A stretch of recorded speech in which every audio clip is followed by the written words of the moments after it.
Denis Moreau, vous êtes philosophe et vous enseignez la philosophie de la religion à l'université de Nantes. Vous êtes spécialiste de Descartes, sur lequel vous avez fait paraître plusieurs ouvrages. Je pense donc Je suis en 2004, La philosophie de Descartes chez Vrin en 2016, pour en citer quelques-uns, hein, puisque vous avez en fait beaucoup publié.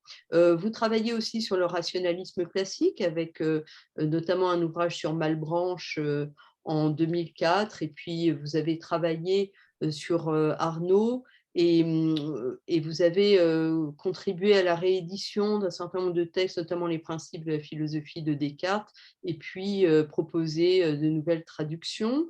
Vous avez co-dirigé le dictionnaire des monothéismes en 2013.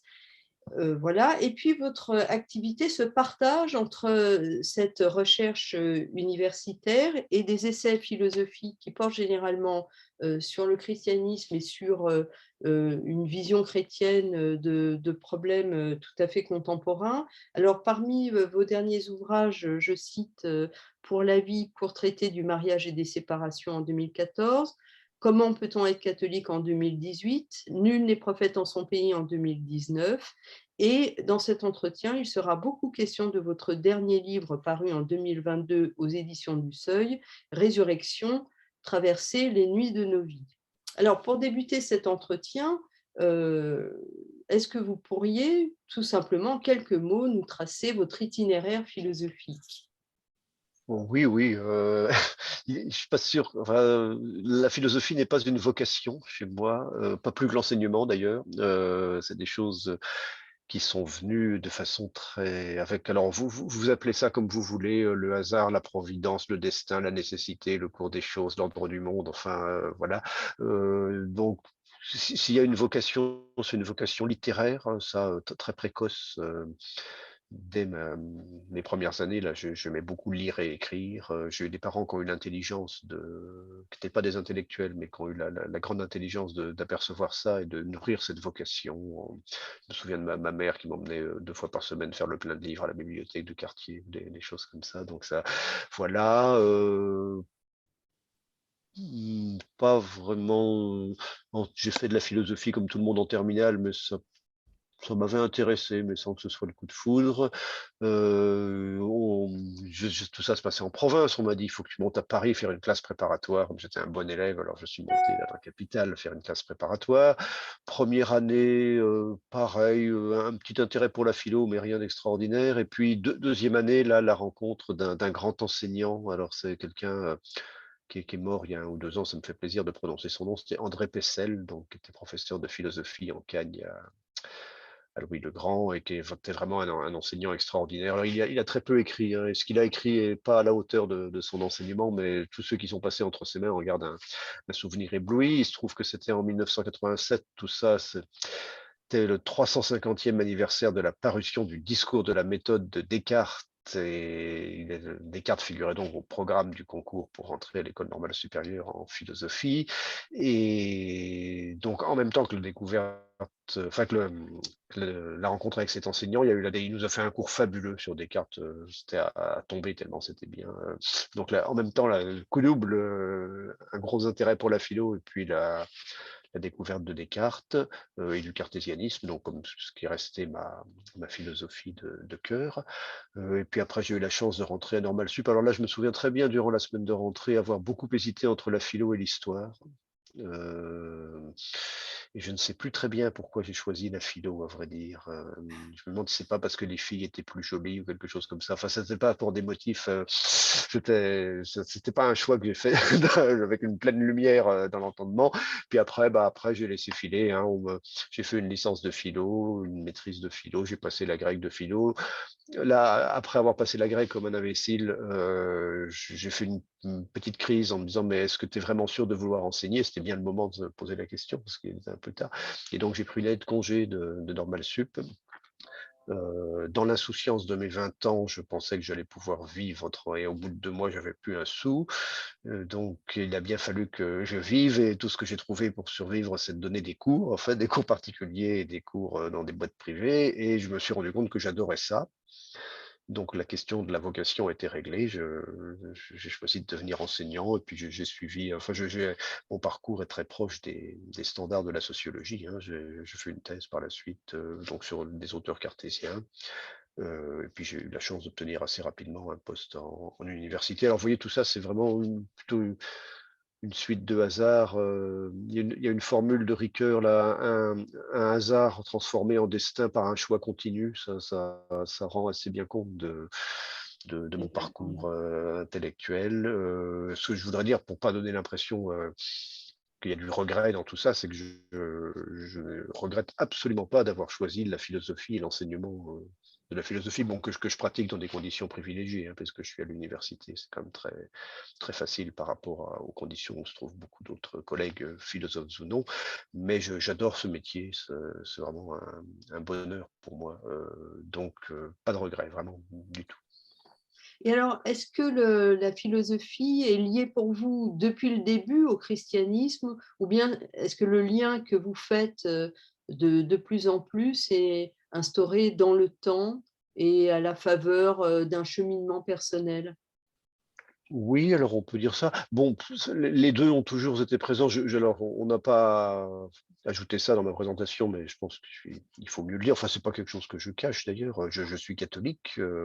Si on veut me coller une étiquette, mais j'aime pas beaucoup pratiquant, mais ça, c'est une catégorie dont je me méfie un petit peu. Et donc,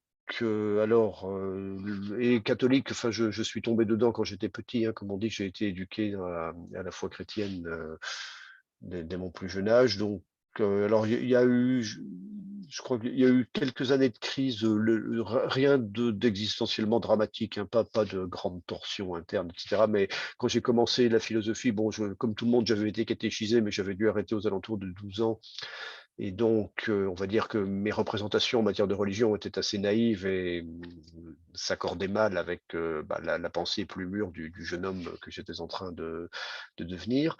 Donc, il y a eu aux alentours entre 18 et 21 ans une mini crise de foi où j'ai vécu le rapport de la philosophie et de ce qu'était ma religion de façon un peu conflictuelle, en me disant bon, et puis c'était, vous savez, c'était les années 80, hein, là, c'était l'époque de la mort de Dieu.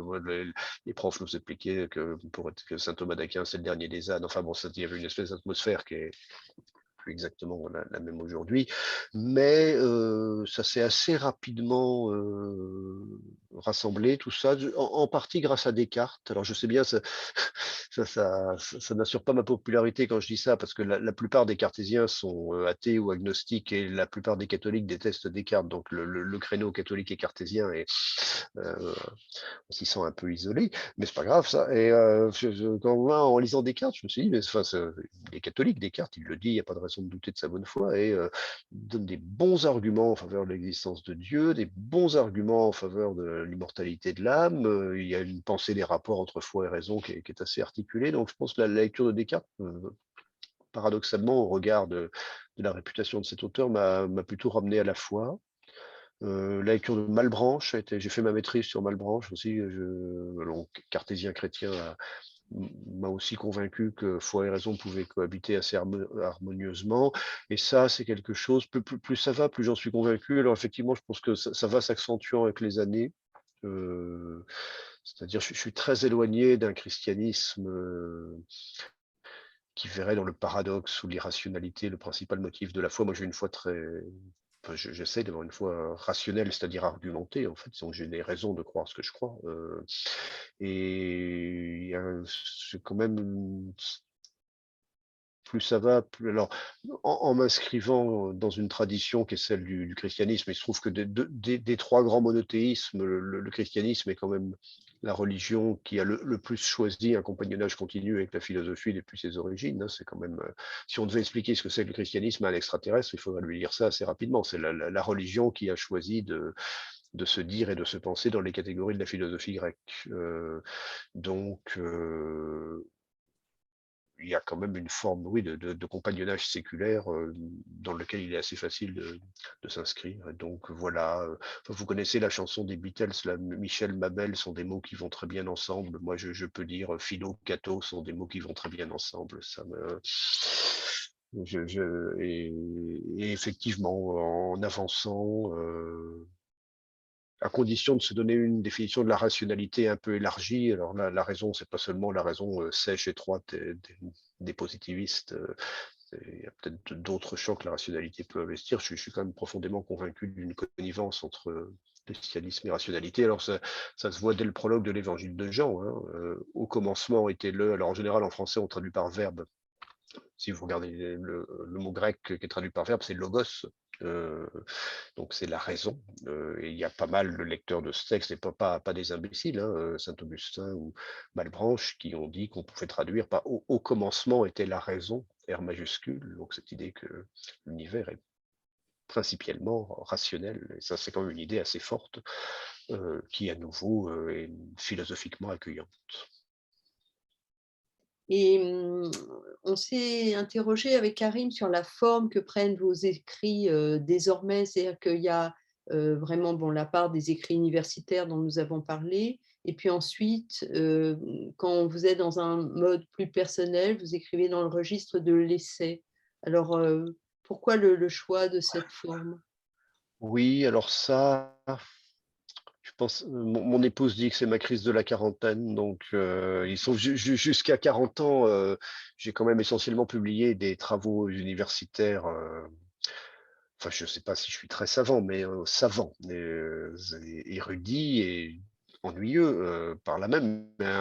Alors, je ne veux surtout pas cracher dans la soupe universitaire. Elle m'a nourri et me nourrit encore, et je l'apprécie beaucoup, donc c'est pas du tout un regret pour ce que j'ai pu faire. Mais donc, arrivé aux alentours de la quarantaine, j'ai été un peu travaillé. Alors, j'écrivais des articles sur l'évolution de la théorie cartésienne de la substance entre 1641 et 1644, enfin, ce genre de choses, pourquoi pas. Et puis, arrivé aux alentours de ma quarantaine, j'ai été un peu, pendant quelques années, un peu travaillé par.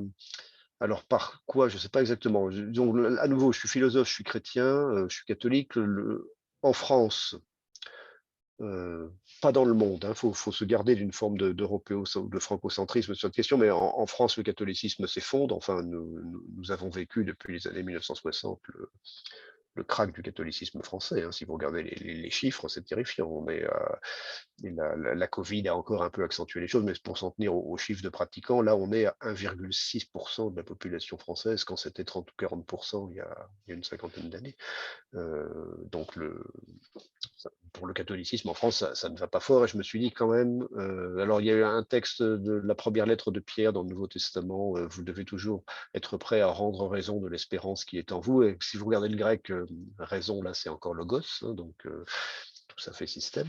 Et je me suis dit, c'est pas possible, tu peux pas rester là. Enfin, pour moi, le christianisme, c'est le cœur de ma vie. Je trouve que c'est une belle chose, ça m'aide à vivre. On en parlera sans doute. Et je me suis dit, tu peux pas rester là les bras ballants pendant que le truc s'effondre sans rien tenter. Alors, c'est sûrement pas moi qui vais sauver le christianisme français, ça, j'ai pas cette prétention, mais je me suis dit, le petit talent intellectuel que tu as reçu, faudrait quand même peut-être songer à t'en servir pour défendre un peu les idées que tu aimes bien et qui sont fortement menacées ou en voie de disparition. Et donc, à partir de ce moment-là, c'est le genre de l'essai qui s'est imposé, parce que je pensais écrire ce genre de choses-là, de défense ou d'apologétique du christianisme, pour être lu par 20 collègues, ça manquait un peu d'intérêt. Et donc, il a fallu que je tombe mes oripeaux d'universitaire. Ça a été compliqué. Si vous parcourez ma bibliographie là aux alentours des années 2010, il y a des livres un peu hybrides. Ça louche du côté de l'essai, mais c'est encore bourré de notes de bas de page dans toutes les langues de la terre. Enfin, ça des livres qui sont mal foutus. Ça va pas. Ben, il faut du temps hein, pour faire sa mue. Et puis j'ai fini par la faire, j'espère en tout cas. Et donc depuis une petite dizaine d'années, là, j'écris des essais. Alors c'est assez agréable d'écrire. C'est beaucoup plus dur pour moi d'écrire de la prose universitaire. La prose universitaire, on jargonne tranquille, on se préoccupe pas tellement de l'intelligibilité de ce qu'on raconte. Écrire des essais, c'est un travail d'écriture parce qu'il faut que j'essaie quand même de faire passer des idées complexes, quoi, enfin, en elles-mêmes. Donc, c'est un travail d'écriture qui me prend beaucoup de temps, de travail de polissage, etc. Mais c'est agréable. Et alors, ce qui est très agréable, c'est d'écrire des livres que les gens lisent. Ça, alors, c'est drôlement bien par rapport à aux articles que j'ai pu commettre. Alors, je fais pas des triomphes de librairie, hein. Je suis ni Luc Ferry ni Michel Onfray, mais enfin, genre, il arrive, ça se vend un petit peu. Et ça, les gens lisent les livres, on se dit, bon, on est content, quoi. C'est un sentiment assez agréable. Donc, je regrette pas non plus de m'être lancé dans ce genre de l'essai. Après, ce qui est un petit peu dur pour moi maintenant, j'ai toujours essayé de tenir les deux casquettes, donc d'alterner un livre savant universitaire et un livre essai grand public. Et là, ça craque un peu de tous les côtés, parce que c'est trop. J'ai du mal à mener les deux de front. Il faudrait pas trop m'engager pour l'avenir, mais c'est quand même plus rigolo les essais. J'ai 55 ans, je crois que le temps est venu de me faire plaisir quand même, donc je pense que je vais continuer dans cette veine-là. Voilà.